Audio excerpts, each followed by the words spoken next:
Iya.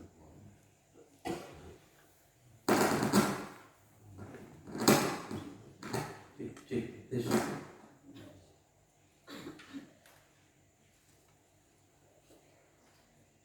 Tes.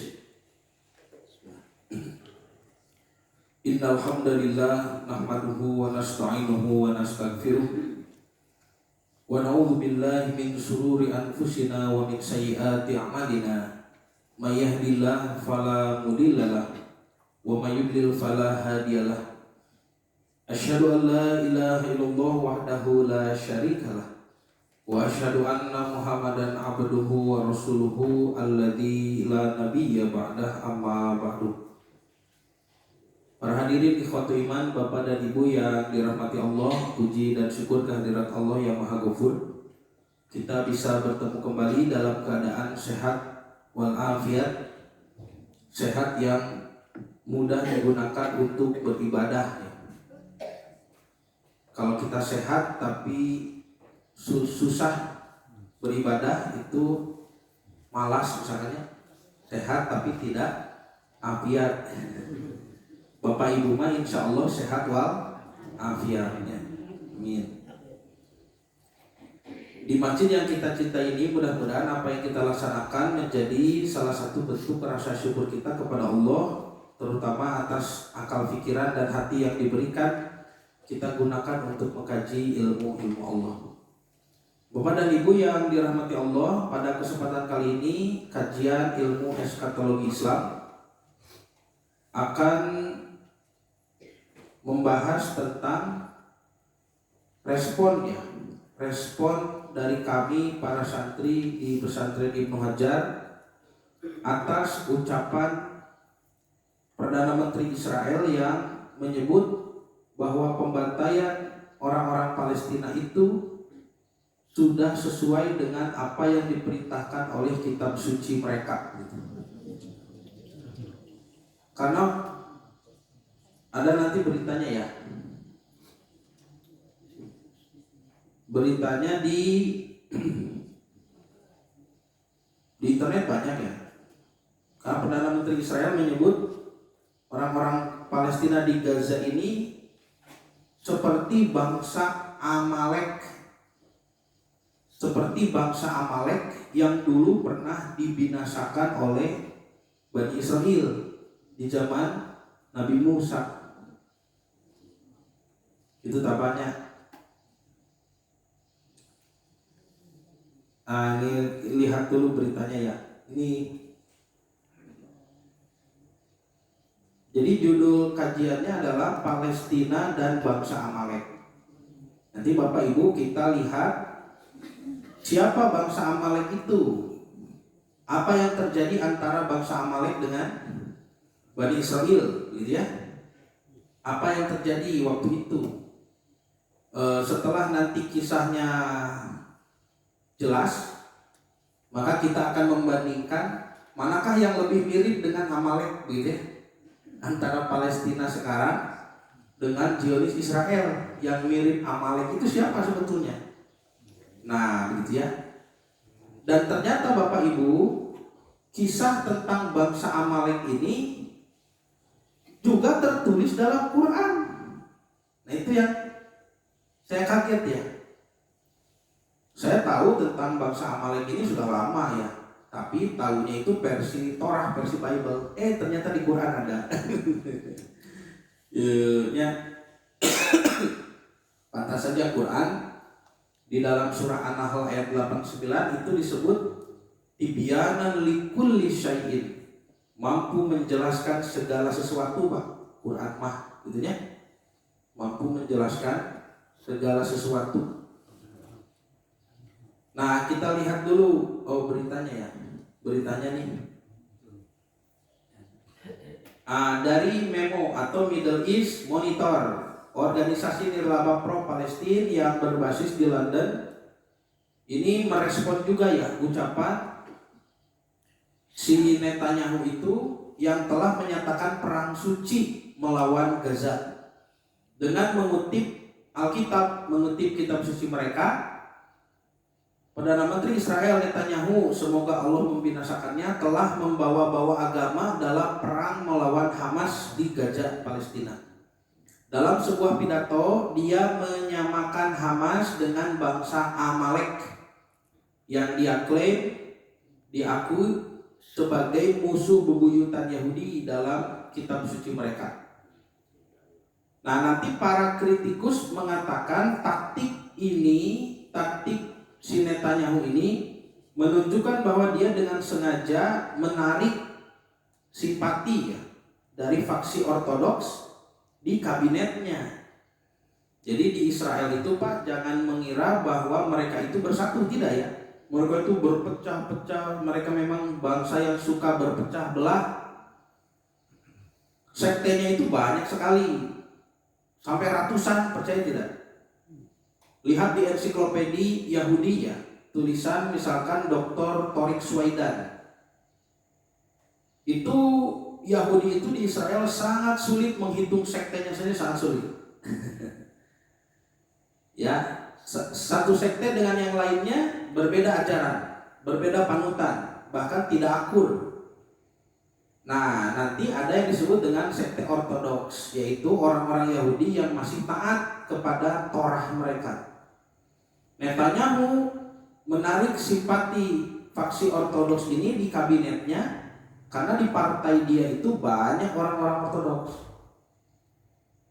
Dia memanfaatkan ide-ide masa lalu, sejarah tentang perselisihan agama untuk menggalang dukungan. Dalam pidato yang disiarkan televisi pada Sabtu malam saat mengumumkan invasi darat ke Gaza, Perdana Menteri Netanyahu menyamakan Hamas dengan bangsa Amalek.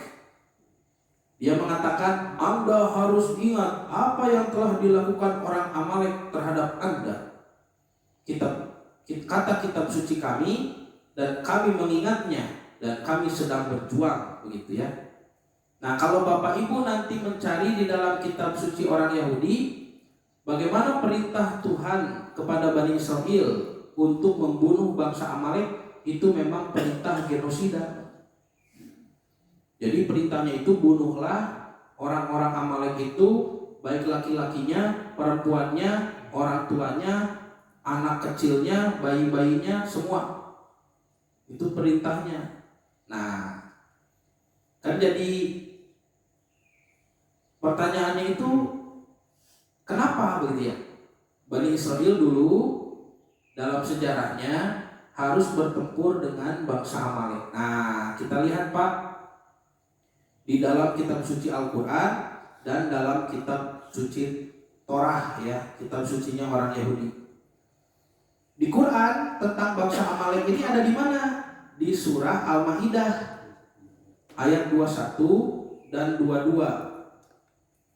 Allah Subhanahu wa taala berfirman, A'udzubillahi minasyaitonirrajim, ya qaumi dukhulul ardul muqaddasah. Musa berkata dulu, wahai kaumku, masuklah ke ardul muqaddasah, bumi suci, tanah suci, Palestina.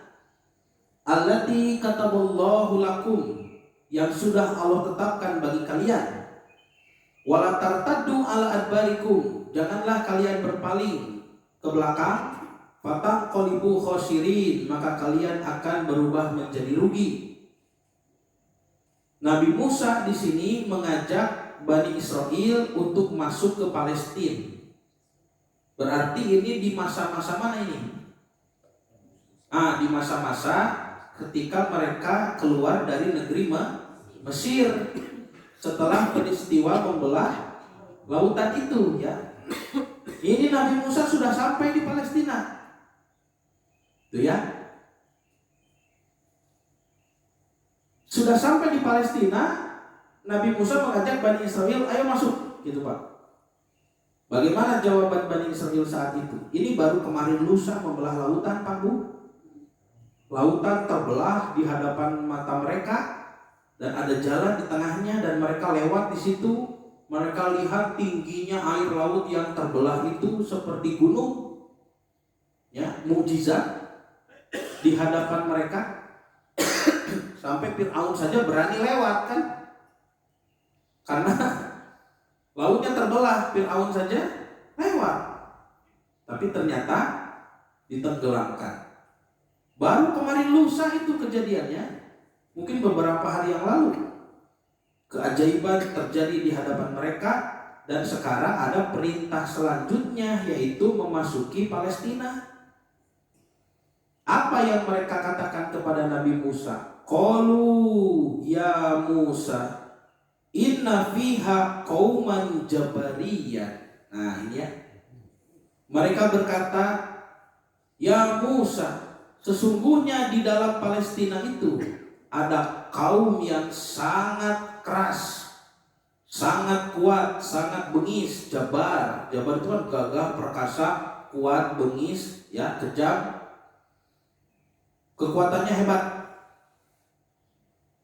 Wa inna lan nadkhulaha, dan sesungguhnya kami tidak akan memasukinya. Lihat Pak Bu, kalimatnya pakai lan, tidak pakai la saja ya. Kalau pakai inna la nadkhulaha, kami tidak masuk begitu.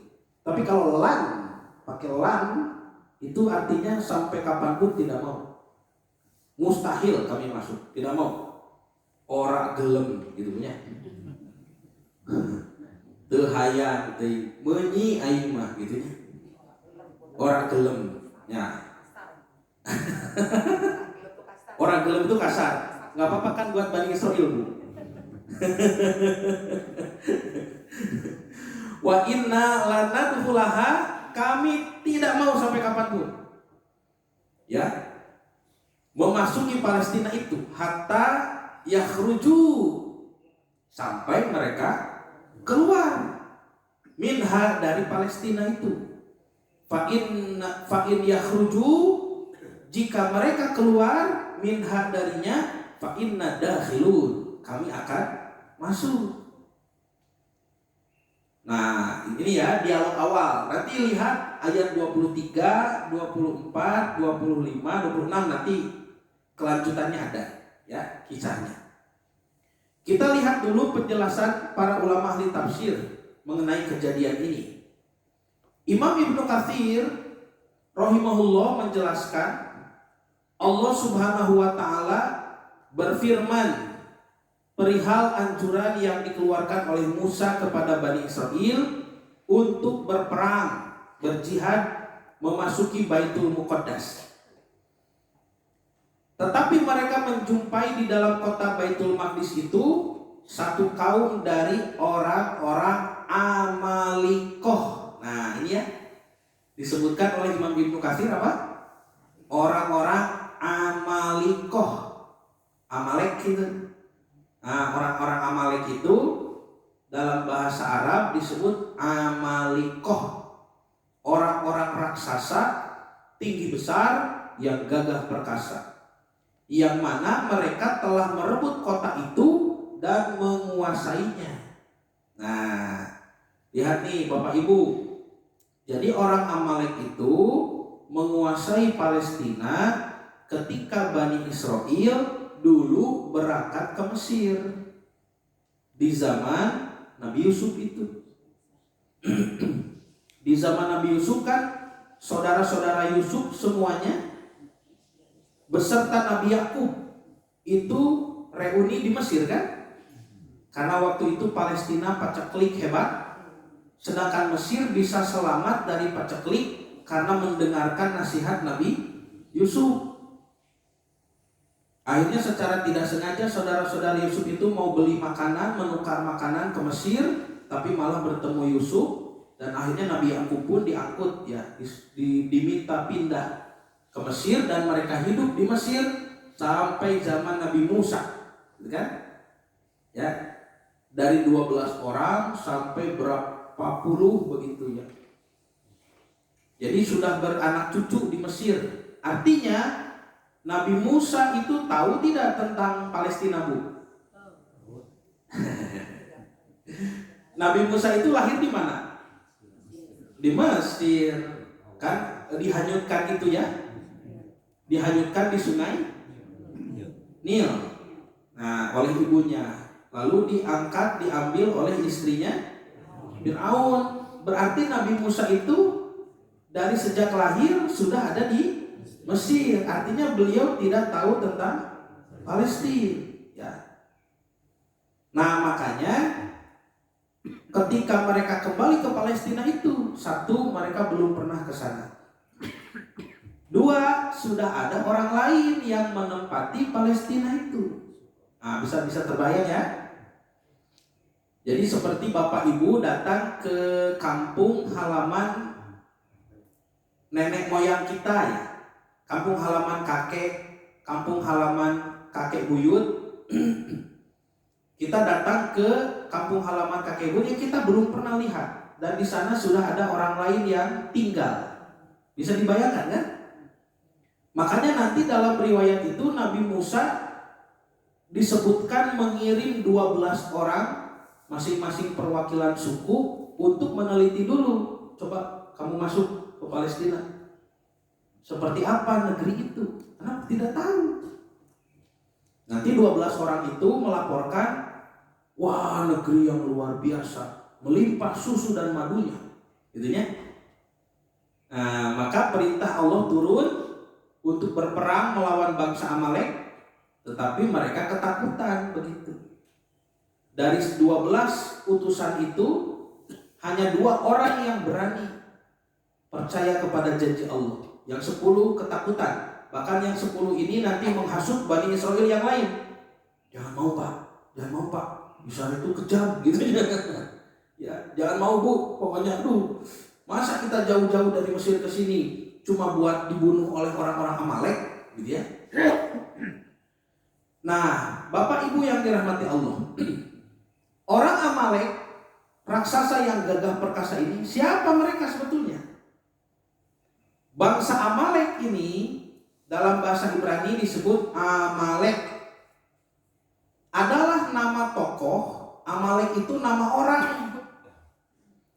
tokoh dan juga suku bangsa. Artinya orang bernama Amalek ini punya keturunan banyak. Dia tokoh di dalam kitab suci orang Yahudi dan juga di dalam perjanjian lama orang Kristen.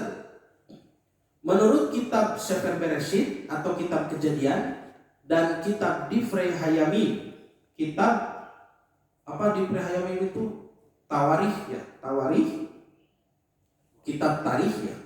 Amalek itu adalah putranya Elifas, Bu. Siapa cek ibu teh Elifas? Ternyata Bu, Amalek itu putranya Elifas, Pak. Usaha cek bapak teh cek Elifas. Elifas itu bin Esau, putranya Esau, Bu. Iya siapa? Sudah disebut bapaknya, disebut kakeknya. Waduh, belum kenal juga ini. Ya. Jadi Amalek itu putranya Elifas, putranya Esau. Esau itu kalau Bapak Ibu ingat ketika kita membahas Bani Israel, Esau adalah salah satu putra Nabi Ishak. Tuh, Ibu mah pinternya. Ibu ada yang mencatat, Bu? Ada ya. Esau itu dengan Nabi Yakub adalah anak kembar tuh. Jadi Nabi Ishak menikahi perempuan bernama Ribekoh, orang barat menyebutnya Rebeka gitu. Melahirkan anak kembar, Esau dan Yakub. Yakub nanti punya anak 12, melahirkan Bani Israel. Esau melahirkan Elifas, melahirkan Amalek.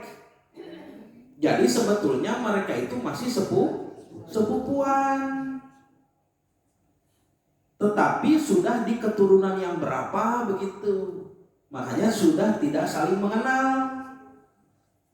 Contoh kalau kita punya kakek buyut, Pak Bu ya, dulu kakek buyut kita punya adik, punya kakak, itu kan berarti kakek buyut juga ya. Keluarga kakek buyut itu kenal tidak, Pak? Ya paling sekedar tahu lah begitu ya. Mereka punya putra berapa, si anu sudah. Nanti putranya ini punya putra lagi, generasi cucunya sudah tidak kenal itu. Nanti cucunya ini beranak lagi, waduh sudah wassalam ya teman. Penak di jalannya hari-hari Pak. Ya mungkin ke kakek buyutnya kita kenal, ke generasi putranya, ya mungkin ini si Uanu. Nanti putra si Uwa ini, waduh sudah mulai banyak, bingung. Nanti dia punya anak lagi, aduh sudah wassalam itu. Ketemu di jalan tidak kenal kan? Kalau ketemu di jalan sok jawab poe, kemana ceng? Gitu. Kami ya din, cara gitunya. Nah udah orang mulai kudin, padahal lagi lain aceng gitu. Kang Ibing atau itu mah. Nah jadi kalau ya sudah beranak pinak, berarti Amalek ini kalau dia cucunya Esau, berarti dia angkatan siapa ini? Kalau Esau sama dengan Yakub putranya 12 kan? 12 putra Yakub ini berarti angkatannya Elifas kan? Angkatan Nabi Yusuf gitu Pak. Ya, angkatan Yehuda. Nah, Esau ini angkatan Nabi Yakub ya. Amalek ini berarti cucunya Esau, artinya seangkatan dengan cucunya Yakub. Putra Nabi Yusuf, Manise, Efraim, itu kan sudah di Mesir itu lahirnya. Ya. Belum angkatan Nabi Musa, belum ini. Jadi masih terus ke bawah ya, sudah tidak kenal. Tapi ingat Bapak Ibu, bangsa Amalek masih keturunan Ibrahim. Dari jalur Ishak, dari jalur Esau, begitu ya. Artinya mereka itu masih berhak tinggal di Palestina. Kan perjanjian Allah kan dulu begitu. Bagi keturunanmu, begitu ya. Kuberikan negeri ini, masih ingat tidak?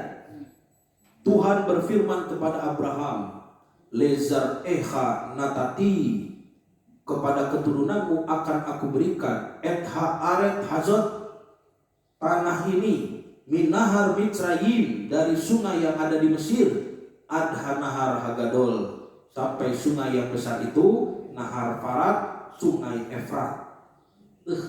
Apa Ustaz Mabunya? Nah apa?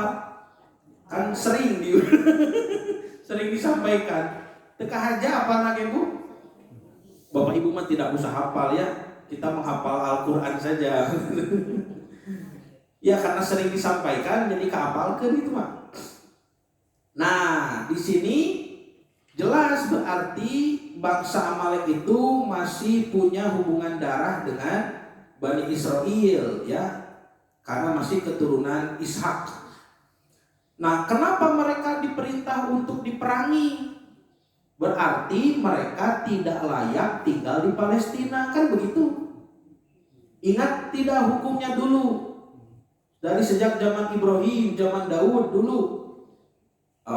Mohon maaf, ini kan baru zaman Musa ya, Daudnya belum ada. Dari sejak zaman Ibrahim lah, begitu ya.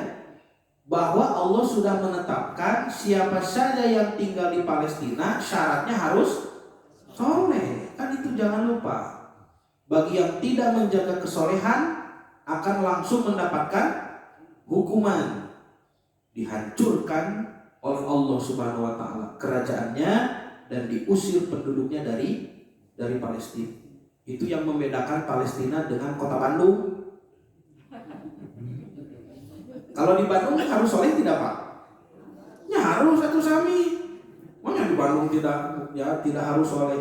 Sama harus soleh juga. Lalu apa bedanya dengan Palestina? Dengan Yerusalem? Kalau di Bandung ada orang yang tidak soleh, tidak serta-merta Allah siksa kan? Tidak langsung diazab ya? Ya nanti saja diazabnya di akhirat, di alam kubur, di alam barzakh, atau nanti di neraka ya setelah pengadilan. Adalah azab yang disegerakan di dunia ada. Bagi orang Bandung juga ada. Biasanya azab yang disegerakan itu adalah dari dosa durhaka kepada orang tua dan dosa berzina. Orang yang berzina itu Pak pasti ketahuan. Allah permalukan dulu di dunia. Orang yang berzina itu pasti mendapat malapetaka. Dan itu azabnya di DP-an lah. DP-an heula. Engke sesana di akhirat. Tapi kalau di Palestina langsung diazab. Nah itu janji Allah. dalam kitab Torah kan ada itu kemarin ya, di Sefer apa itu kemarin? Nah, teuing disebut aja. Ya, di kitab Mazmur ada kan bahwa syaratnya harus soleh. Di Quran surah apa? Surah Al-Isra ya, ayat 4, 5 itu menyebutkan syaratnya. Kalau dilanggar Allah hancurkan. Nah, maka dalam Alkitab Yahudi, Bapak Ibu, bangsa Amalek ini adalah bangsa pertama yang menyerang orang Yahudi setelah Exodus. Nah, Exodus itu apa? Ya, hijrah. Nah, gitunya. Hijrah dari Mesir. Suka diartikan keluar Exodus, exit kan? Ya, exit, bahasa Inggrisnya exit. Ini bahasa Yunaninya Exodus. Gitu, ya. Mohon. Jadi hijrah. Makanya kalau Bapak Ibu ikut pengajian hijrah, mau kemana Pak? Mau Exodus. Gitu. Kan kalau dalam bahasa Yunani, bahasa Romawi itu ujung katanya harus begitu ya. Exodus. Nah, gitu banyak. Kan nama-nama rajanya juga begitu. Rajanya kan namanya Herodus, Agustus, Agustinus, Julius, gitunya. Pilatus, Raja Konstantinus, kan karena itu namanya teh diurangke aya Uus. Nah, Katimus, nah, Kardus, gitu. Ya, Spiritus, gitu. Ya. Makanya Nabi Isa pun jadi apa namanya? Jadi Yesus. Ya, Yesus, gitu Bu. Padahal nama aslinya dalam bahasa Ibrani Yesu, dalam bahasa Aramaik Iso, dalam bahasa Arab Isa. Tapi ke bahasa Yunani jadi Yesus. Ya. Dan orang Indonesia pun, orang Kristen menyebutnya Yesus. Kenapa? Dari penjajah Belanda. Nah, Amalek adalah simbol dari kejahatan, Bapak Ibu. Amalek adalah simbol dari kejahatan. Mereka dikutuk oleh Tuhan karena kedurhakaannya. Oh, jadi kaum durhaka sudah tidak menjaga kesolehan di Palestina itu, makanya pantas untuk diusir, pantas untuk diperangi. Tradisi Yahudi berisi perintah syariat atau dalam bahasa Ibrani disebut misbot, yang berasal dari Alkitab Ibrani. Itu ada perintah untuk melenyapkan bangsa Amalek, perintah genosida. Dan kata-kata si Benyamin Netanyahu itu, laknatullah, jangan pernah melupakan perbuatan jahat yang dilakukan orang Amalek.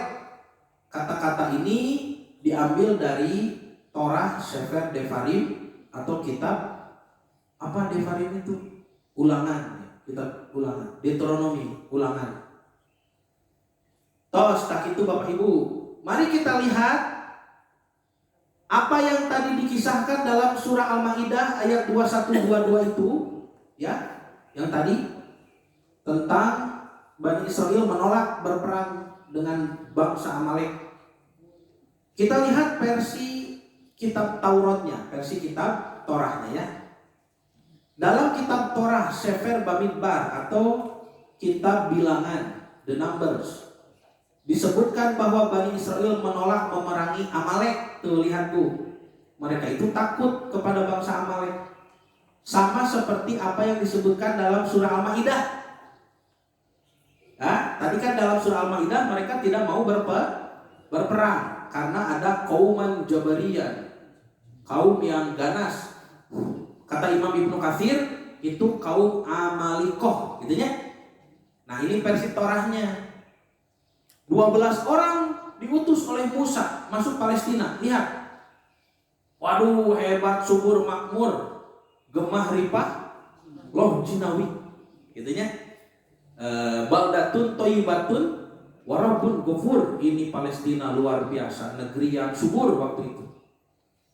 12 orang itu mereka menceritakan kepadanya, kepada Musa, kami sudah masuk ke negeri Palestina kemana engkau suruh kami.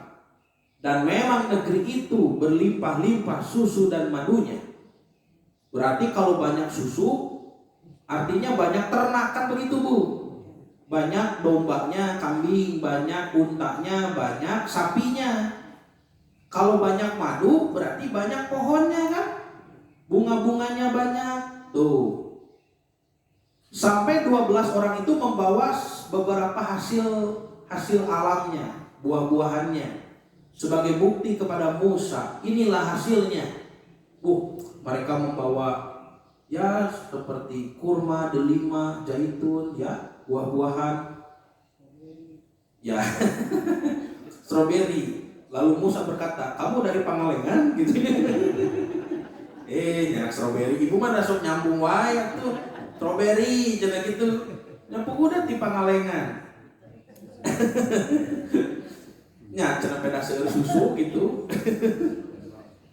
Makanya di negeri Syam itu di Palestina ada tempat yang namanya Lebanon. Nah, pernah dengar kan? Lebanon itu apa? Laban kan? Laban itu apa? Susunya Bu. Nah, susu kalau orang sana minum susu suka difermentasikan kan? Jadi susunya agak asam begitu. Nah, kalau ibu umroh kan, nah, di Arab itu dikasih susunya asam ya. Itu bukan basi, ya memang basi sih. Tapi kan masih bisa diminum, itu cara fermentasi. Kan ada jamaah yang mengeluh, susuna geus asam ieu mah cenah. Ya, susuna biasanya susu di Bandung atudanya dicampur cai. Nah, maka 12 orang itu mengatakan, wah berlimpah ini Palestina ini susu dan madunya. Ini hasilnya, lihat. Kata Nabi Musa, waduh hebat berarti ya Palestina itu, kampung nenek moyang kita ini. Lalu beberapa orang utusan itu mengatakan, hanya saja bangsa yang diam di negeri itu kuat-kuat. Tuhnya, sama tidak dengan Quran? Sama. Di Quran disebut inna fiha qauman jabariyah. Di dalamnya ada kaum yang kuat-kuat. Sama tuh. Ini tidak sempat dikutip bahasa Ibraninya ya. Kalau nanti dikutip bahasa Ibraninya menarik nih. Kalimatnya apa ya? Saya tidak sempat mengutip ya, rusuh bunyinya. Yang diam di negeri itu kuat-kuat dan kota-kotanya berkubu. Di sini ada pemukiman, di situ ada, di sana ada, begitu ya. Sangat besar, juga keturunan enak. Naonnya keturunan enak teh? Ini tokoh orang-orang kejam begitu ya. Keturunan enak, sanes Nok. Nok mah Bu Nok. Nok mah orang barat menyebut Nok itu untuk siapa? Nabi Idris ya. Nabi Idris itu disebutnya Noh atau Nok. So aya nih di urang Bu Haji Nok. Nah, kade Bu Haji Nok teh Nabi Idris. Keturunan enak telah kami lihat di sana. Ada orang Amalek diam di tanah Negev. Bapak Ibu tahu Negev? Ya, salah satu kota di Palestina. Kan hafal ya, kota-kota Palestina itu apa saja? Ada Yerusalemnya, ada Bethlehem, ada Negev ini, ada Gaza, ada Ramallah, ya. Ramallah, ada apa lagi? Ya. Tel Aviv itu apa disebutnya? Ya banyak ya. Salah satunya Negev ini adalah Adisa ya. Ini kota di sana ya di Palestina. Jadi orang Amalek tinggalnya di Negev. Negev itu kalau tidak salah di bawah Beersheba ya, di bawah Yerusalem, jadi di selatan. Ada juga orang Het, ada orang Yebus, ada orang Amori diam di pegunungan. Ada orang Kanaan diam di sepanjang laut dan sepanjang tepi sungai Yordan. Tuh, wah terus loba tuh nyincingan lagi. Terus pinuh, komplek lagi terus pinuh, teu aya nu kosong ieu nya. Di sana ada orang Amalek, ada orang Het, Yebus, Amori, enggak mau pokoknya. Kita datang ujuk-ujuk masuk ke kampung orang, ngajak perang atuh kumaha. Tapi ada pengikut Nabi Musa yang soleh, yang percaya kepada janji Allah, janji kemenangan. Disebutkan dalam surah Al-Maidah ayat 23. Qala rajulani, berkata dua orang, gitu Bu. Jadi Al-Quran hanya menyebut dua orang saja, tidak disebut namanya ya. Siapa dua orang ini? Upin Ipin sah. Ya, dua orang ini siapa? Tidak disebut. Nanti disebut namanya itu ada di dalam Torahnya Yahudi disebutkan. Namanya Yusha bin Nun. Siapa? Yusha itu muridnya Nabi Musa itu yang nanti akan jadi nabi ya. Orang Yahudi menyebutnya Yosua, orang Kristen menyebutnya Joshua, Yusha dan Kaleb. Yusha bin Nun dan Kaleb bin Yefun. Tapi di Quran tidak berkepentingan ya. Disebut saja rojulani, dua orang minaladina yakhofun, dari orang-orang yang takut kepada Allah. An'amallahu alaihima, Allah sudah beri nikmat kepada keduanya. Keduanya mengatakan, udkhulu alaihimul baba, masuklah kalian ke pintu itu, pintu gerbang Yerusalem, pintu gerbang Palestina. Ya, fa idza dakhaltumuhu, apabila kalian memasukinya, fa innakum ghalibun, kalian akan menang. Tuh, kan ini sudah ada janji kemenangan dari Allah kepada Nabi Musa. Dua orang soleh ini percaya, ayo cenah urang serang we, kita pasti menang. Wa 'alallahi fatawakkalu, dan hanya kepada Allah lah kita bertawakal. In kuntum mu'minin, jika kamu benar-benar orang beriman. Tuhnya. Dalam Torah disebutkan tuh Yusha bin Nun dan Kaleb bin Yefun. Di pasal 13 disebut Kaleb dulu nih. Kaleb mencoba menenteramkan hati bangsa itu di hadapan Musa. Katanya, tidak, kita akan maju dan menduduki negeri itu, sebab kita pasti akan mengalahkannya.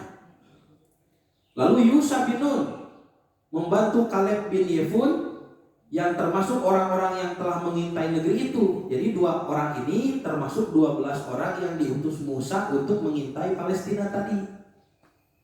Mereka mengoyakkan pakaiannya. Waduh, mengoyakkan pakaiannya kumaha Bu? Dikoyakin kumaha? Disoekeun nya. Kayak Superman begitu. Ya. Jadi ketika mendengar Bani Israel tidak mau perang, mereka ketakutan. Dua orang ini mengoyak pakaiannya nya. Berewek gitu Pak. Ieu siga namanya dalil Superman teh tah. Kan Superman buatan siapa itu? Film Superman. Buatan Hollywood ya. Buatan orang Yahudi tah. Dari mana punya ide Superman merobek pakaian gitu? Gitunya.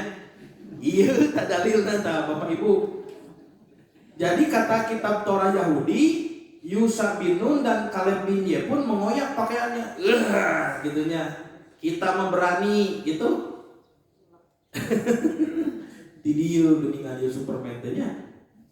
Dan berkata kepada segenap umat Israel, negeri yang kami lalui untuk diintai itu, Palestina, adalah luar biasa baiknya. Jadi kalau bahasa kita, mereka itu greget ya. Dua orang ini greget, kenapa tidak mau berperang? Jika Tuhan berkenan kepada kita, maka Ia akan membawa kita masuk ke negeri itu dan akan memberikannya kepada kita. Satu negeri yang berlimpah-limpah susu dan madunya. Kekeh susu dan madu. Hanya janganlah memberontak kepada Tuhan, janganlah takut kepada bangsa negeri itu, sebab mereka akan kita telan habis. Yang melindungi mereka sudah meninggalkan mereka, sedangkan Tuhan menyertai kita. Janganlah takut kepada mereka. Tuhnya, ini ucapan Yusha bin Nun dan Kaleb bin Yefun. Apa reaksi Bani Israel setelah mendengar dua orang ini ya mengatakan kata-kata yang panjang ini? Lalu segenap umat itu mengancam hendak melontari kedua orang itu dengan batu. Dibaledogan. Jika mana itulah gitunya. Nah, maka dalam Quran disebutkan nih surah Al-Maidah ayat 24-nya. Ini kata-kata yang tidak bisa disangka-sangka banyak keluar dari mulut orang-orang yang Allah utus nabi di tengah mereka, dan mereka sudah melihat mukjizat dengan mata kepala mereka sendiri. Apa yang mereka katakan? Lihat Al-Maidah 24. Qalu, mereka berkata lagi kepada Musa, ya Musa, inna lan nadkhulaha abadan, kami tidak akan masuk selamanya.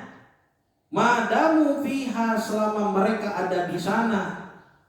Fadhhab anta wa rabbuka faqatila, pergi saja kamu Musa dan Tuhanmu dengan Allah. Faqatila, berperanglah kamu berdua. Jika jeung Allah memenang gerasa.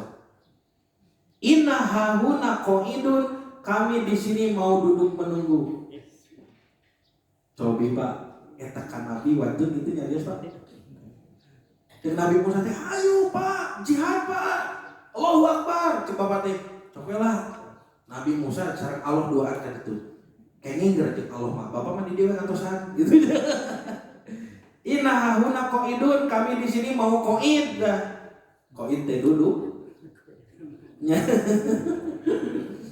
Nanti ada satu riwayat Pak, Nabi Muhammad ya. Nabi Muhammad SAW pernah mengajak para sahabat untuk memerangi satu suku di kawasan Thaif yang terkenal suku itu kejam. Ada itu riwayatnya. Tapi Nabi Muhammad ragu ya di dalam hatinya Rasulullah SAW. Aduh, ini para sahabat mau tidak begitu diajak ke sana? Ternyata jawaban para sahabat Pak, karena ayat ini sudah turun Bu. Sahabat menjawab kepada Nabi, ya Rasulullah, kami tidak akan mengucapkan apa yang diucapkan oleh Bani Israel kepada Musa. Nah itu sahabat Nabi Muhammad tuh luar biasa tuh. Jadi Bani Israel kepada Musa mengatakan, fadhhab anta wa rabbuka faqatila, pergi saja kamu dengan Allah berdua berperang. Inna hahuna qaidun, kami di sini menunggu saja. Sobat Bu, jadi mereka yakin tidak akan menang melawan Amalek, yakin, tapi mereka juga tahu namanya peperangan pasti ada korban. Mereka tidak mau kalau korban itu adalah dirinya sendiri. Memang kita Bani Israel akan menang, tapi pasti ada korban pasti. Bagaimana kalau korban itu saya? Saya tidak mau, saya maunya yang diselamatkan dan bisa menikmati hidup di Palestina kan gitu. Jadi tidak mau jadi korban untuk kemenangan bangsanya sendiri. Padahal kalau jadi korban kan hadiahnya surga. Nah ini ya menunjukkan bahwa bangsa Yahudi itu takut kematian karena hubbu dunia yang terlalu parahnya, terlalu cinta dunia. Makanya kan di Quran di surah Al-Baqarah dikatakan wada kafirun, ya apa? Kebanyakan mereka itu berharap lau umiro alfasana, kalau diberi umur 100 tahun kan begitu ya. Jadi ketika berperang itu ya tidak mau mati syahid itu. Kalau para sahabat beda kan, sahabat Nabi Muhammad itu justru mencari syahid. Nah terus Pak, jadi di Al-Maidah 24 disebut kata-kata mereka yang sangat kurang ajar kepada Nabi mereka sendiri. Bagaimana nih di dalam Torah, versi Torah disebutkan Sefer Bamidbar pasal 13 ayat 32, tetapi orang-orang yang pergi ke sana bersama-sama dengan dia berkata, kita tidak dapat maju menyerang bangsa itu karena mereka lebih kuat daripada kita. Juga mereka menyampaikan kepada orang Israel. Nah yang 10 orang ini kan 12 utusan ini 2 beriman tadinya, soleh mau ikut perang, yang 10 tidak mau. Nah yang 10 ini mengompori Bani Israel yang lain, ya, ka bapak, ka ibu, tong naik Pak, tong naik gitu. Dan mereka menyampaikan kabar busuk tentang negeri yang diintai itu, tentang Palestina, dengan mengatakan negeri yang telah kami lalui untuk diintai itu adalah satu negeri yang memakan penduduknya. Waduh, cenah dihakan cenah penduduknya. Dan semua orang yang kami lihat di sana adalah orang-orang yang tinggi-tinggi perawakannya. Juga kami lihat di sana orang-orang raksasa, orang enak, orang kejam yang berasal dari orang-orang raksasa. dan kami lihat diri kami sendiri seperti belalang, dan demikian juga mereka terhadap kami. Tuh, jadi mun bahasa urang mah, Bapak Ibu jangan mau masuk ke sana. Kejam-kejam itu orang-orang di sana itu, ya tinggi besar, ya. Tong daek pokoknya Bapak di orang kaditu tong daek Pak ngareneng ge abdi mah cenah dikasih simet gitu. Ya, jagung badag lamun ngareneng jeung orang ditu abdi teh cenah siga simet, siga congcorang gitu kan ya. Ibu tahu congcorang? Belalang sembah. Belalang sembah. Nah, disebutkan di dalam Al-Maidah 2526 Nabi Musa alaihi salam sudah apa? Nah, atunya bahasa orang mah taat gitu mah. Ya sudah ya sudah menyerah, Nabi Musa sudah kumaha itu. Kakalah nitah perang sorangannya. Maka Al-Maidah 2526 mengatakan qala Musa berdoa, Robbi ya Allah, inni la amliku illa nafsi wa akhi. Aku tidak bisa menguasai kecuali hanya aku dan saudaraku saja Harun. Fafruq bainana wa bainal qaumil fasikin. Maka pisahkanlah antara kami dan antara orang-orang fasik itu. Apa itu orang fasik, Pak? Orang fasik itu apa? Orang yang melakukan dosa disebut fasik itu. Dari kata apa? Piskun dalam bahasa Arab itu tikus, gorong-gorong, piskun. Ya. Kenapa disebut fasik? Tikus itu Pak Bu suka bikin pintu sendiri. Tikus kalau masuk rumah, ada tidak tikus masuk rumah lewat pintu depan? Tidak ada ya. Tapi dia buat pintu sendiri. Biasanya dari wastafel, dari apa? Ya saluran air gitu kan? Dari dapur, dari atap rumah, dia bikin pintu sendiri kan? Bikin lubang. Itu fiskun, itu fasik.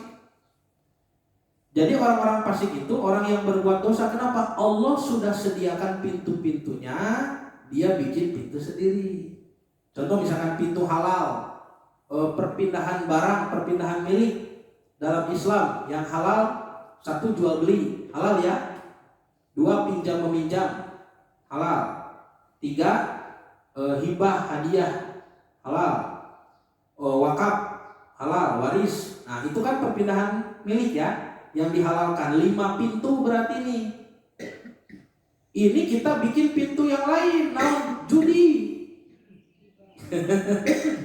Ya judi, riba, maling, itu kan pintu yang lain kan. Nah seperti apa? Seperti tikus yang suka bikin pintu sendiri, makanya disebut fasik. Nah itu menurut para ulama ahli bahasa. Jadi Nabi Musa meminta dipisahkan dari orang-orang fasik ini. Qala Allah Subhanahu wa taala berfirman, fa innaha muharramatun alaihim. Kalau begitu Palestina haram untuk mereka. Aku haramkan Palestina untuk mereka, untuk Bani Israel. Arba'ina sanatan, selama 40 tahun. Masih berlaku ini hukuman kesolehannya. Kalau sudah diam di dalamnya lalu tidak soleh, dihancurkan lalu diusir. Ini kan belum diam di dalam, ini belum masuk, masih dihukum. Bagaimana? Tidak dihancurkan kan belum masuk, tapi diusir. Diusirnya bisa nih 40 tahun mereka dikutuk, tidak bisa memasukinya. Yatihuna fil ardi, mereka akan kebingungan di bumi itu, ya di tanah itu. Jadi disebutkan yatihun tih, makanya disebut gurun tih ya. Gurun apa? Gurun tih itu padang gurun, tempat Bani Israel kebingungan, mutar-mutar tidak bisa keluar selama 40 tahun. Fala ta'sa'al qaumil fasikin, jangan kamu bersedih hati memikirkan orang-orang fasik itu, kurang bersihan.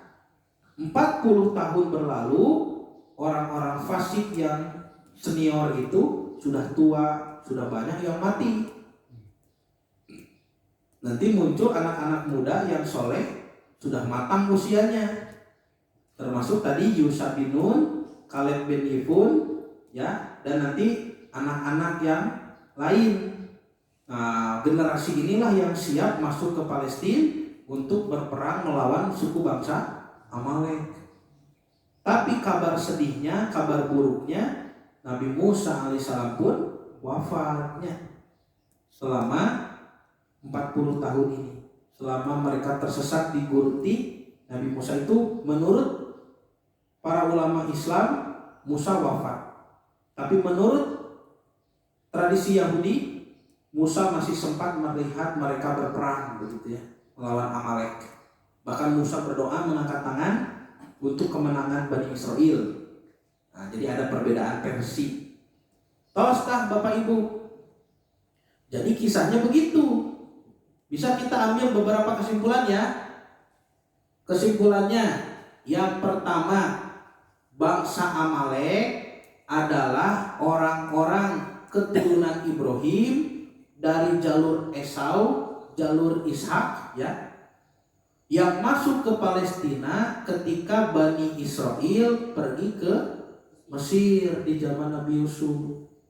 Artinya sudah berpuluh-puluh tahun nanti mereka berketurunan dari zaman Nabi Yusuf sampai zaman Nabi Musa. Amalek sudah hidup terbiasa di Palestina, sudah menguasainya. Maka Bani Israel disuruh untuk merebutnya, merampasnya. Kenapa disuruh untuk dirampas? Karena bangsa Amalek melakukan kedurhakaan di Palestina, tidak lagi menjaga kesolehan, gitu ya. Tidak pantas tinggal di sana. Makanya yang dianggap soleh waktu itu adalah Bani Israel di mata Allah. Ya, setelah 40 tahun nih generasi solehnya muncul kan? Generasi Yusha bin Nun, Kaleb bin Yefun tadi itu orang-orang soleh yang menjaga hukum Torah, yang menjaga 10 hukum Nabi Musa. Ten Commandment itu ya. 10 hukum Nabi Musa. Tidak boleh menyembah kecuali hanya kepada Allah, tidak boleh berzina, tidak boleh mencuri, tidak boleh membunuh, tidak boleh berbohong, tidak boleh. Banyak itu 10 aturan. Dan 10 aturan itu ada tidak dalam ajaran Islam? Ada juga. Ya, ada juga.